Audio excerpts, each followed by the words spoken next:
છાંદોગ્ય ઉપનિષદના 5મા અધ્યાયનો 6ઠ્ઠો ખંડ પંચાગ્નિ વિદ્યાનો એક અત્યંત મહત્વનો વળાંક છે. અત્યાર સુધી આત્મા, જીવ, દ્યુલોક, આકાશ અને પર્જન્ય વાદળના સ્તરે હતો, જે અત્યંત સૂક્ષ્મ અને આકાશીય અવસ્થાઓ હતી.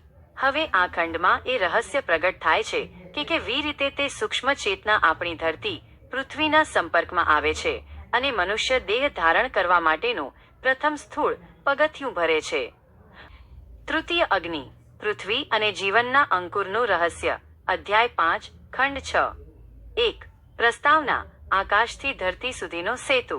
પંચાગ્નિ વિદ્યાના પ્રથમ 2 તબક્કાઓમાં આપણે જોયું કે જીવનની શરૂઆત પૃથ્વી પર નથી થતી, પણ બ્રહ્માંડના ઊંડાણમાંથી થાય છે. પ્રથમ અગ્નિમાં શ્રદ્ધા હોમાઈ અને તે સોમ, અમૃતમય સૂક્ષ્મ બીજ બની. દ્વિતીય અગ્નિમાં સોમ વાદળોમાં હોમાયો અને તે વર્ષા વરસાદ બનીને નીચે પડ્યો. હવે આ વરસાદના ટીપા પૃથ્વી પર પડે છે. ઉપનિષદના ઋષિઓ આ ઘટનાને માત્ર એક કુદરતી પ્રક્રિયા તરીકે નહીં, પણ એક પવિત્ર યજ્ઞ તરીકે જુએ છે. પૃથ્વી એ ત્રીજી યજ્ઞવેદી છે, જ્યાં આકાશનું અમૃત ધરતીના ગર્ભ સાથે મળે છે. 2. તૃતીય અગ્નિ, પૃથ્વી, the earth as the third fire. રાજા પ્રવાહણ ગૌતમ ઋષિને સમજાવે છે.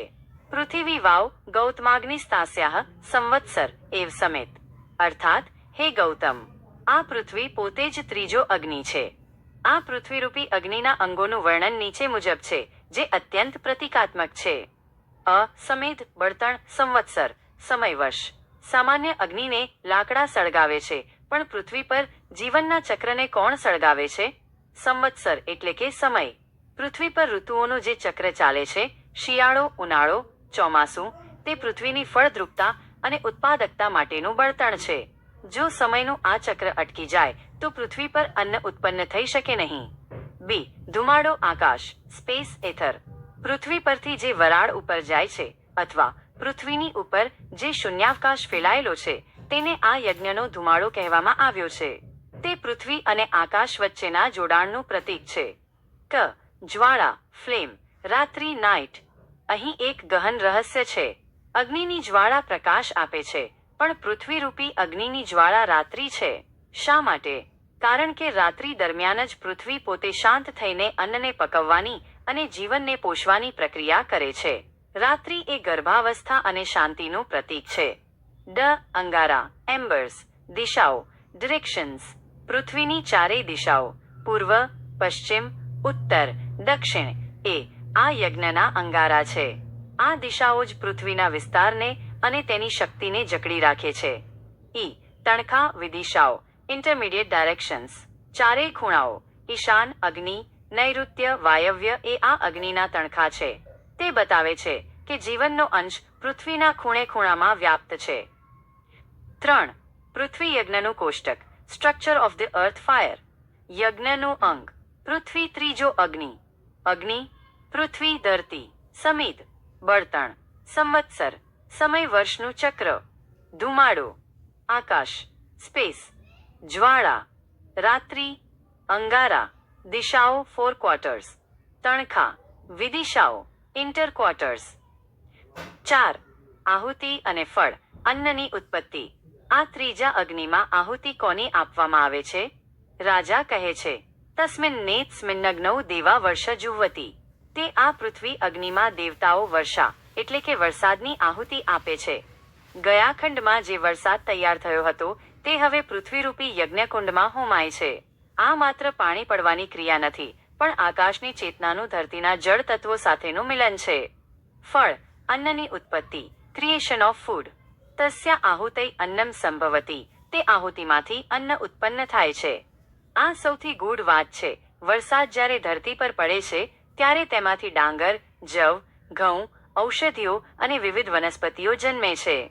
ઉપનિષદ કહે છે કે તે આત્મા, જીવ, જે આકાશથી નીચે ઉતર્યો હતો, તે હવે આ અન્ન, અનાજની અંદર પ્રવેશે છે. 5. આધ્યાત્મિક અને મનોવૈજ્ઞાનિક વિશ્લેષણ. 1. જીવનું અન્નમાં પ્રવેશવું. પંચાગ્નિ વિદ્યા બતાવે છે કે આપણે જે અન્ન ખાઈએ છીએ તે માત્ર કાર્બોહાઈડ્રેટ્સ કે પ્રોટીન નથી. તે અન્નની અંદર તે આત્માઓનો વાસ છે, જેમને ફરીથી પૃથ્વી પર દેહ ધારણ કરવો છે. એટલે જ ભારતીય સંસ્કૃતિમાં અન્નમ બ્રહ્મ, અન્ન એ જ બ્રહ્મ છે કહેવામાં આવે છે. અન્નનું સન્માન કરવું. એ તે અંદર રહેલી ચેતનાનું સન્માન છે. 2. સમયની ભૂમિકા. રાજા પ્રવાહણે સંવત્સર સમયને સમિધ કહ્યું છે. આ બતાવે છે કે જીવનની પ્રક્રિયા ઉતાવળમાં નથી થતી. તેને પાકવા માટે સમય જોઈએ છે. જે રીતે અનાજને પાકવા માટે મહિનાઓ જોઈએ, તેમ આત્માને પણ મનુષ્ય દેહ સુધી પહોંચવા માટે પ્રકૃતિના ચક્રમાંથી પસાર થવું પડે છે. 3. સ્થૂળતા તરફ પ્રયાણ. અત્યાર સુધી જીવ સોમ કે વર્ષાના રૂપમાં અત્યંત સૂક્ષ્મ હતો. અન્નના રૂપમાં તે પ્રથમ વખત પૃથ્વીના ભૌતિક તત્વો સાથે જોડાય છે. આ અન્નમય કોષ ફિઝિકલ બોડી બનવાની તૈયારી છે. 6. પંચાગ્નિનો ક્રમ. હવે પછીની યાત્રા. અત્યાર સુધીની મુસાફરી. 1. દ્યુલોક આકાશ શ્રદ્ધાથી વધુ સોમરાજા. 2. પર્જન્ય વાદળ સોમરાજાથી વધુ વરસાદ. 3. પૃથ્વી ધરતી વરસાદ થી વધુ અન્ન ખોરાક. હવે અન્ન તૈયાર છે, પણ અન્ન પોતે તો મનુષ્ય નથી. અન્નને કોણ ગ્રહણ કરશે?